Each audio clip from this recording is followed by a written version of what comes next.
Pocoyo'S Prison Run.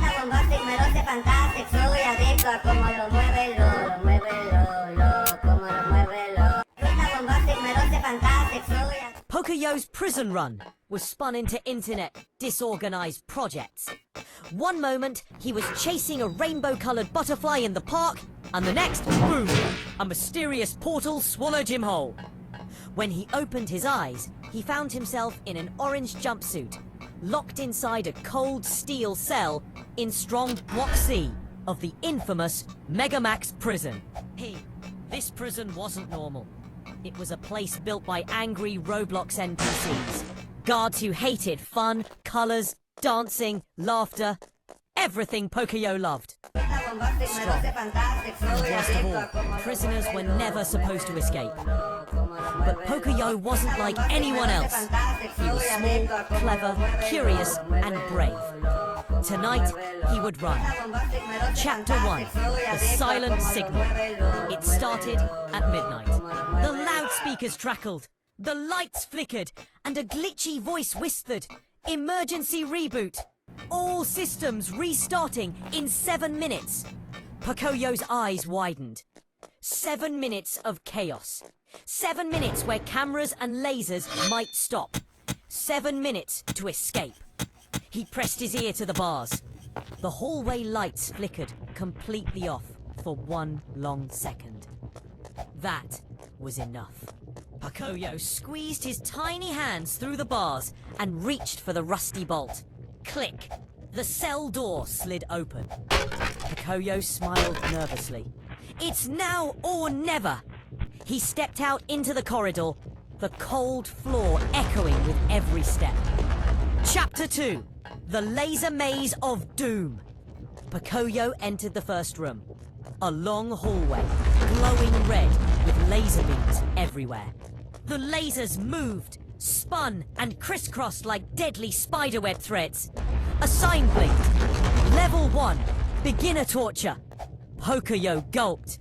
He took a deep breath and said, "Okay, just don't get fried." He crouched low and crawled under one laser. He rolled sideways to dodge another. One laser came dangerously close to burning his hat. At one point, he miscalculated and almost fell into a rotating set of beams. But Pocoyo grabbed a loose wire, swung over the danger, and landed perfectly. "That was awesome," he whispered, amazed at his own skill. After a series of jumps, spins, and last-second dodges, he reached the control panel and slammed the off button. The lasers powered down with a sigh. 1 rune escaped. 50 more to go. Chapter 3, The Toxic Slime Factory. Pocoyo pushed open the next metal door and instantly gagged. Slime everywhere. Green, glowing, thick slime bubbled inside giant vats. Pipes spewed toxic goo across the room. Platforms floated slowly above the slime lake. "Ugh, gross," Pocoyo whispered. "But also kinda cool." He stepped onto a platform. It wobbled dangerously. The slime bubbled below like it was hungry. He leaped from platform to platform, careful not to slip. Suddenly, one of the pipes exploded, sending a wave of slime straight at him. Pocoyo ducked, barely avoiding it. He wiped a drop off his hat and continued on. Halfway through the room, he heard a growl. Emerging from the slime was a giant slime monster, Gloppy, warden of the sewers. Gloppy roared and began shooting slime blasts from its mouth. Pocoyo jumped left. He slid right. He bounced off a springboard, launching high into the air. Gloppy aimed a massive slime bomb. Pocoyo grabbed a wrench hanging on a pipe and threw it at the emergency valve. Clang! The valve burst open, and a waterfall of boiling water splashed down onto Gloppy. The monster shrieked, melting into harmless. Puddles! Pocoyo stuck out his tongue playfully. "Not today, slime dude." He hopped onto the final platform and escaped the room. Chapter 4, The Guard Patrol Gauntlet. The next hallway was filled with armed guard NPCs, patrolling on strict patterns. These weren't normal guards. They were robo-officers. programmed to instantly capture any escaping prisoner. Their glowing red eyes scanned the hallway. Their taser batons sparked with electricity. Pocoyo whispered, "Be quiet, be sneaky." He crawled under tables. He hid behind crates. He tiptoed through shadows. At one point, a guard turned around unexpectedly. Pocoyo froze. The guard's scanner passed right over him. Beep, beep, beep. Scan result. Harmless children's show character. Phew, Pocoyo sighed softly. Then came the hardest part, slipping past the robo-boss, a giant guard with rocket boosters and laser eyes. Pocoyo climbed onto a conveyor belt and ducked behind boxes moving toward the exit. Right as the boss turned around, Pocoyo jumped off the belt and sprinted to the next door. The alarm almost went off, but he made it. Chapter 5, The Electric Tower Climb. Now Pocoyo found himself in a gigantic vertical tower.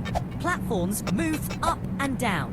Electric arcs zapped across the walls randomly. A sign blinked. Climb or die.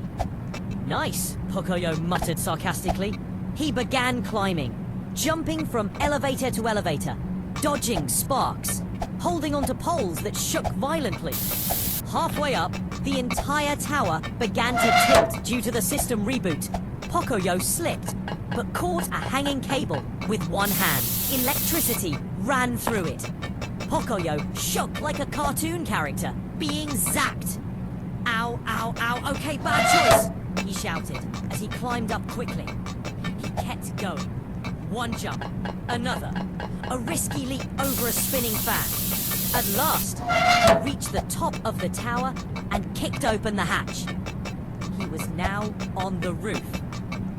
Freedom was near. Chapter 6, The Helicopter Chase. Erupted behind him. Alert!